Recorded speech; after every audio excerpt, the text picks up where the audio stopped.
Okay, so FRQ number 2, they give us this diagram here, and then they ask us to determine the translational speed of the cylinder when it reaches the bottom of the incline.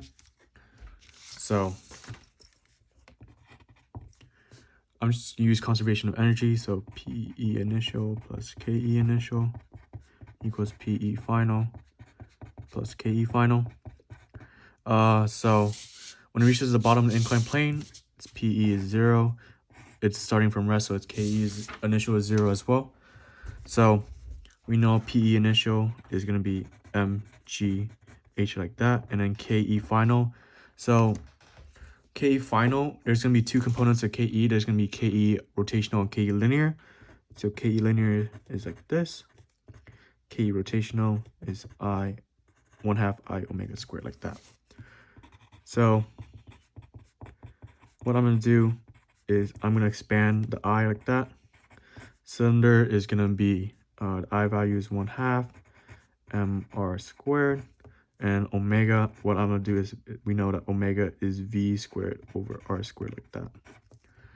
So I can cancel out these r squareds, leaving us with 1/2 mv squared plus 1/4 mv squared, leaving us with 3/4 mv squared like that. That's our final KE. So what I'm going to do, we can cross out the m's right here, leaving us with GH equals 3/4 v squared. And then to isolate for v, we multiply the 4 over, so it's 4GH divided by 3, and then radical, and then that gives us our v. So radical 4GH over 3 is our v linear. Part B, it asks us to draw the free body diagram of the cylinder as it rolls down the inclined plane. So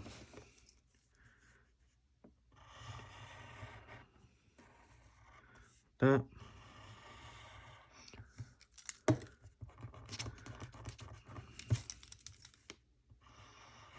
So we have a cylinder here.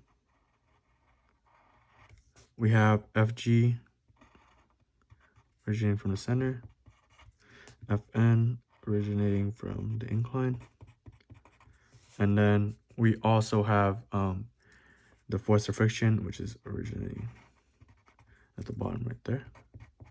So force of friction like that, and those are our 3 forces acting on the cylinder, without components, of course.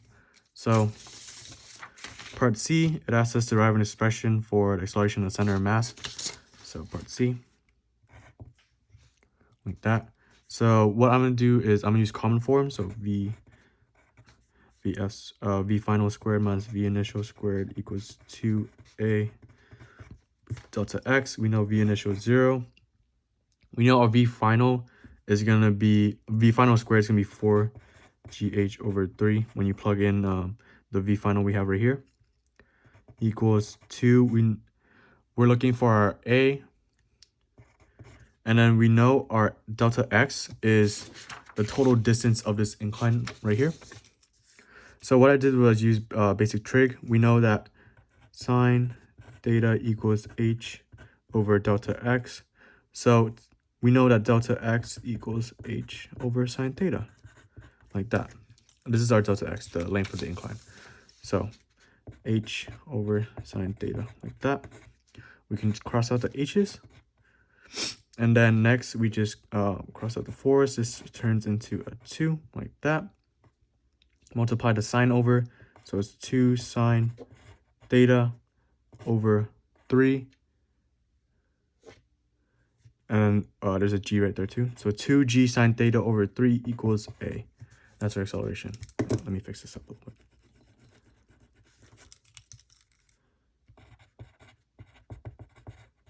That. Part D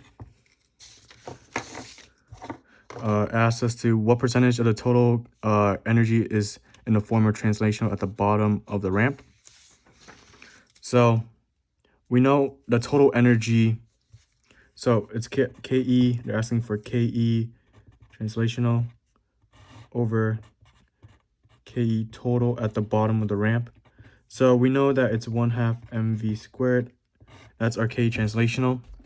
And then we know the total kinetic energy at the bottom is going to be 3/4 mv squared, since we derived it from here.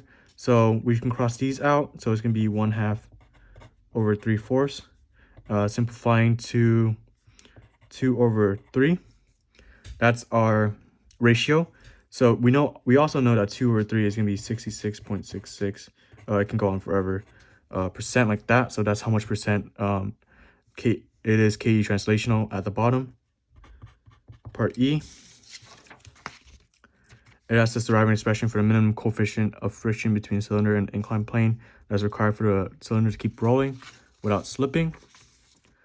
So what I did was I looked at torque. We know that torque equals F times F moment arm times R equals I alpha. So our F moment of arm is going to be our friction because it's acting like this and then creating our rotation. So we know that it's going to be Fs times R equals 1/2 mr squared, and then A over R. That's alpha. So I can cross out these R's, leaving us with Fs equals 1/2 ma like that. So we know that Fs is going to be mu mg cosine theta, right? And then we know that it's going to be 1/2 m. We know our A is going to be 2g sine theta over 3, right? I can cancel out the 1/2 and the 2 like that.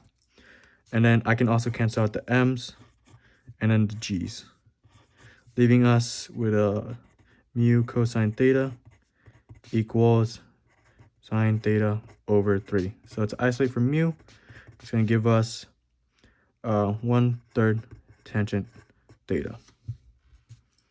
Part F,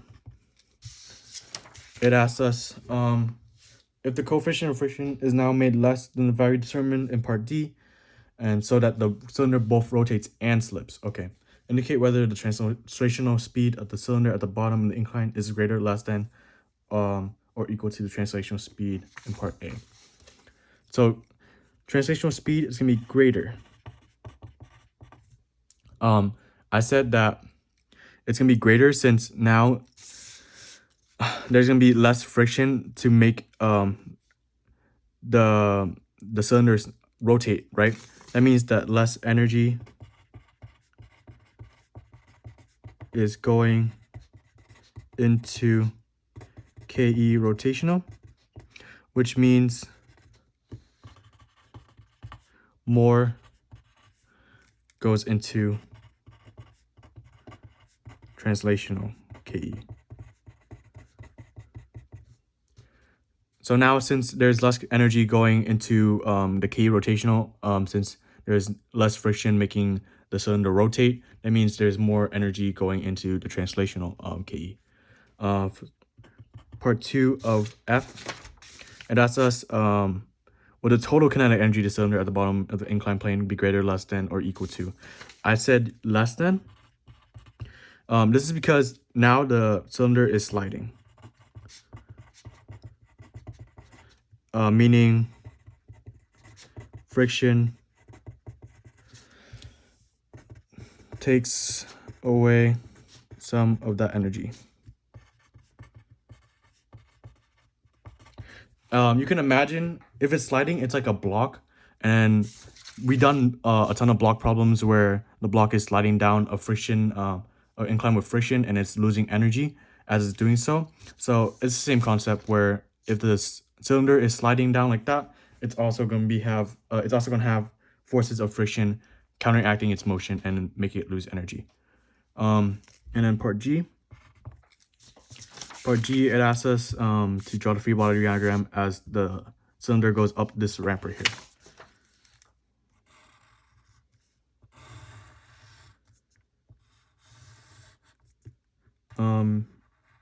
It's very much like the other one.